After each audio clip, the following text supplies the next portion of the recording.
इस शहर की भागदौड़ और चकाचौंध से दूर एक शांत सी कॉलोनी प्रमोदन नगर में मासूम नाम का एक लड़का अपनी पत्नी तानवी और छोटी बच्ची ईसा के साथ रहता था।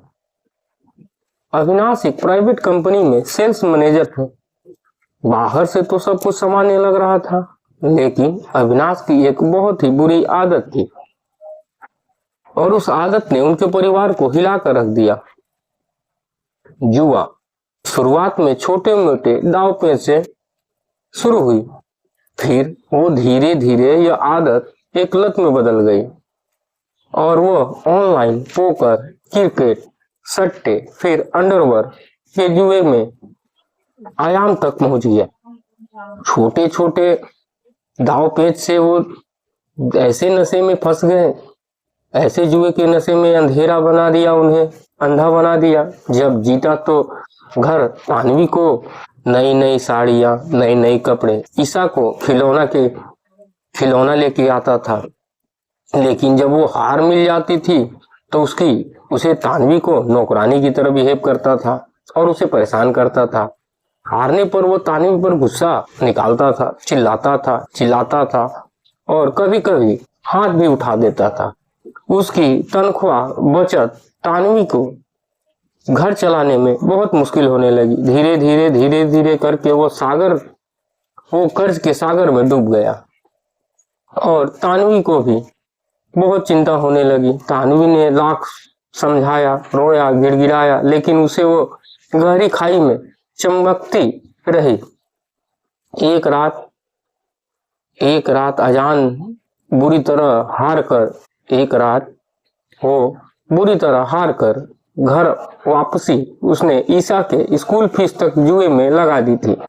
तानवी ने जब पूछा तो उसने ना सिर्फ झूठ बोला बल्कि तानवी को धक्का भी दे दिया। वह दीवार से जा टकराई और टकराने के कारण उसके सर में चोट लगा। उसके सिर से खून गिरने लगा। तब वो डरती हुई वहां पे उसकी बेटी छोटी ईसा डर के मारे चीख पड़ी। उस पल तानवी के मन में कोई डर नहीं, बस एक ठंडा दृढ़ निश्चय था। अगली सुबह वो ईसा को लेकर असेंबली चली गई। कुछ 20 साल की कोशिश के बाद जब अविनाश नहीं रहे, तानवी ने तलाक के लिए अर्जी दे दी। लंबी कानूनी लड़ाई के बाद आखिरकार तानवी को तलाक मिल गया और ईसा की कस्टडी मिल गई। तानवी अब एक तलाकशुदा माँ की उनकी उम्र 28 साल थी। फाउंडेशन वालों ने दूसरी शादी का दबाव शुरू कर दिया, लेकिन तानवी ने दिल पर एक लोहे का पत्थर रखकर चुकाना पड़ा। उन्होंने निर्णय लिया कि वह अपनी स्ट्रेंथ पर स्टेक लगाएंगी और ईसा के एक बेहतर जीवन साथी बनने की वह एक छोटे से किराए के फ्लैट में रहती थी। उन्होंने कंप्यूटर कोर्स किया और एक छोटी सी फर्म में डेटा एंटरप्राइजेस की, जो प्लास्टिक बनाने की कंपनी में लग गई। दिन में ऑफिस, शाम को ईसा की देखभाल और रात में फ्रीलांसिंग का काम जीवन के संघर्षों से भरा था, लेकिन यह उसकी अपनी पसंद का उल्लंघन था। वह पर्चा नहीं गया। फिर भी कभी कभी रातों में जब ईसा सो जाती है तो अकेले ही उसे घेर लेती और अकेली थकान से सिर्फ शरीर की नहीं दिल की भी होती थी। दोस्ती एक अच्छी बातचीत की, बस सुनने वाले की कमी खिलती थी। एक संडे की सुबह तानवी ने ईसा को अपनी माँ के पास छोड़ दिया और नेशनल पार्क की ओर निकलकर खुद को तरोताजा कर लिया। हरियाली और शांति उनके तनाव को कुछ पल के लिए दूर कर देती है। वह एक बेंच पर किताब पढ़ने लगती हैं, लेकिन किताब के शब्द नजरों के सामने से गुजर रहे थे। दिमाग में नहीं उतर रहे थे कि पति का धोखा, अकेलेपन का बोझ, भविष्य की चिंता। उसका चेहरा उदासी से भर गया है। उसे नम हो गई। उसी पल पास से गुजर रहे एक शख्स की नजर उस पर पड़ी। वो एक लॉन्ग एसोमलाइन कैंट का गहरा रंग का व्यक्ति था, जो एक विशेषज्ञ और चिंता भाव पर आधारित था। उसका नाम डेविड था। डेविड नाइजीरिया में नाइजीरिया से मुंबई के एक सॉफ्टवेयर कंपनी में एक इंजीनियर के रूप में काम करता था। वह भी अक्सर इस पार्क में वॉक करने आती थी। उसने तानवी को देखा, उसे उदासी महसूस हुई, कुछ पल हिचकिचाया, फिर धीरे धीरे एबल बोला, एक्सक्यूज मी, क्या मैं आपके साथ कुछ समय बिता सकता हूँ? क्या सब ठीक है? मैं कुछ मदद कर सकता हूँ? तानवी ने चौंक कर अपनी ओर देखा। एक अजनबी, वो भी विदेशी। उसने जल्दी से कलाकारी की और कहा, नहीं सब ठीक है, धन्यवाद डेविड। कहीं खड़ा रहा, अन्याय हुआ बोला, कोई बात नहीं, बस आप बहुत उदास लग रही थी। कभी कभी किसी अजनबी से बात करने पर भी प्रभाव पड़ने का एहसास होता है। तानवी ने अपनी बात में कहा, कोई यात्री अंदाज सिर्फ सच्ची चिंता नहीं है। उसने कहा, आप क्या मदद करेंगे? मेरी मदद तो वह नहीं कर सका जो मेरे सबसे करीबी थे। एक अजनबी क्या कर सकता है? डेविड उसकी बात का भाव समझ गया। वह बिना पूछे ही बेंच के दूसरी ओर लकड़े पे बैठ गई। दूरी तय हो गई। मैं डेविड हूँ, उन्होंने कहा, मैं यहाँ काम करता हूँ। और कभी कभी अजनबी ही सबसे अच्छे सलाहकार होते हैं क्योंकि उनके पास कोई पूर्वाग्रह नहीं होता। तानवी, मैंने उसे देखा, उसकी ऑनलाइन ईमानदारी लग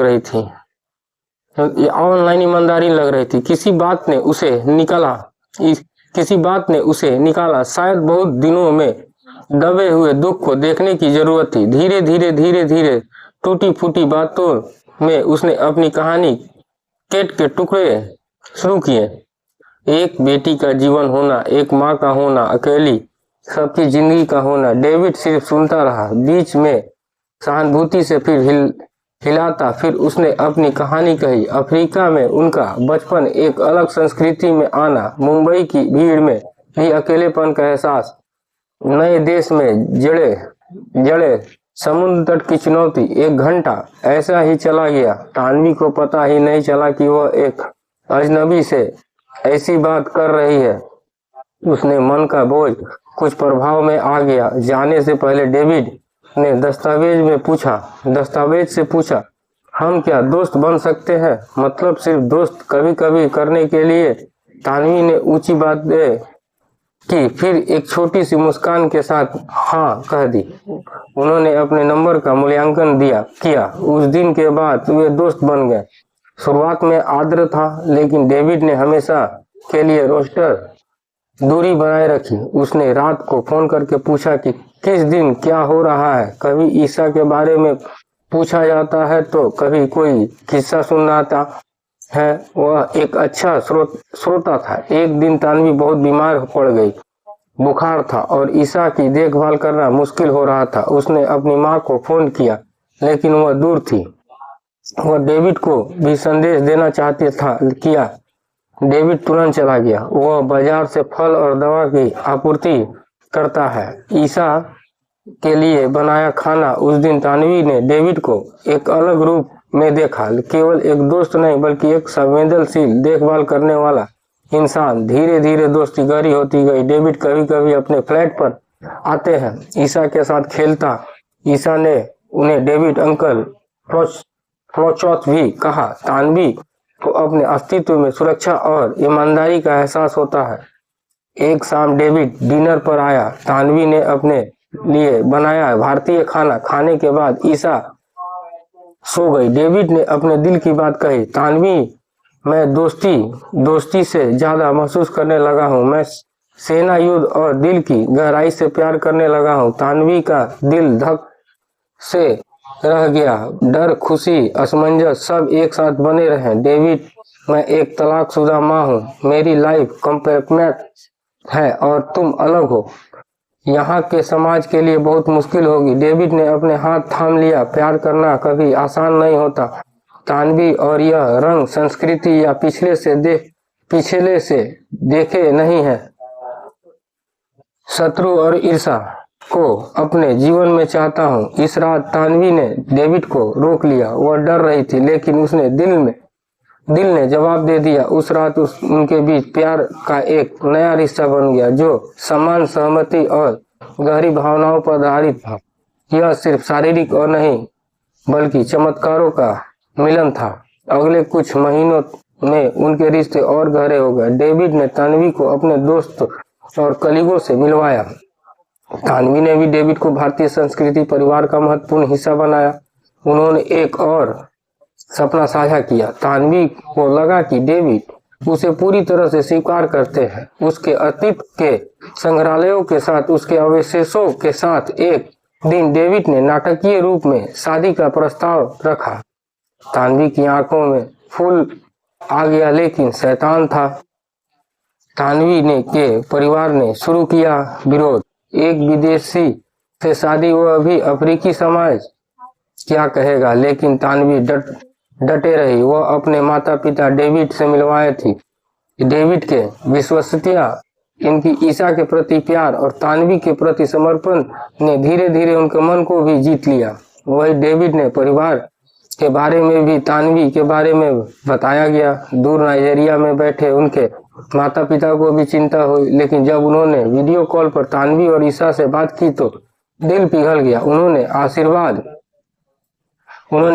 दिया। उन्होंने एक छोटे से इंटीमेट सेरेमनी में शादी की, जिसमें दोनों कलाकारों की रीति रिवाज शामिल थे। तान्वी ने एक सफेद लहंगा पहना और डेविड ने एक सूट के साथ एक भारतीय शेरवानी भी पहनी, और उनकी शादी दो राजनेताओं का मिलन था, ना कि दो धर्मों का या दो देशों का। उन्होंने और तलाक से शादी की। नाइजीरिया पारंपरिक दोनों प्रतियोगिताओं शादी के बाद तान्वी और ईसा डेविड के साथ रहती रही।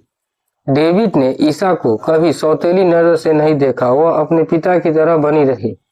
उनके स्कूल से प्रोजेक्ट में उन्हें सुनाना था कि कहानियां मदद मिलती थी। तान्वी ने अपनी नौकरी जारी रखी और डेविड ने हमेशा उसके करियर पर समर्थन किया।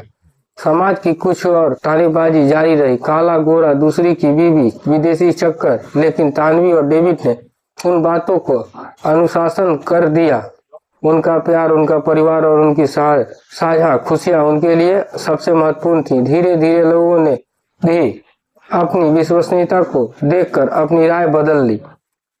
कहानी का अंत एक सुखद नोट पर होता है। तान्वी और डेविड ने मिलकर एक छोटी सी डिजिटल मार्केटिंग एजेंसी की शुरुआत की। ईसा एक होनहार ऑर्केस्ट्रा बनी और कुछ साल बाद उनका घर एक और किलकारी गूंजी। तान्वी और डेविड की एक बेटी ने जन्म लिया, जो दोनों कैरेक्टरों का खूबसूरत मिश्रण था। यह कहानी सिर्फ एक प्रेम कहानी नहीं है, यह एक ऐसी महिला की कहानी है जिसने अपने संघर्ष से खुद को उबारा। यह एक ऐसी आदमी की कहानी है जिसने दिल से देखा नहीं। यह विश्वास की कहानी है। प्यार की कोई सीमा, कोई रंग, कोई पृष्ठभूमि नहीं होती। यह एक नई शुरुआत, एक नए परिवार और एक इस सच्चाई की कहानी है जो कभी कभी सबसे अपेक्षित साक्षात्कारों में भी जीवन की सबसे खूबसूरत कहानियां लिखती हैं। असली प्यार वह है जो अतीत को स्वीकार करे, वर्तमान का साथ दे और भविष्य के साथ बनाए रखे। यह कहानी पुनरुद्धार काल्पनिक है और इसका किसी भी व्यक्ति से, जीवित या मृत से, कोई संबंध नहीं है। इसका उद्देश्य प्रेम, सहानुभूति, पुनर्जन्म और सांस्कृतिक समानता के सार्वभौम विचारधाराओं को दर्शन देना है। तो दोस्तों यह कहानी आपको कैसी लगी कमेंट बॉक्स में जरूर बताएं, और ऐसे वीडियो को देखने के लिए हमारे चैनल को लाइक सब्सक्राइब जरूर करें। नमस्कार।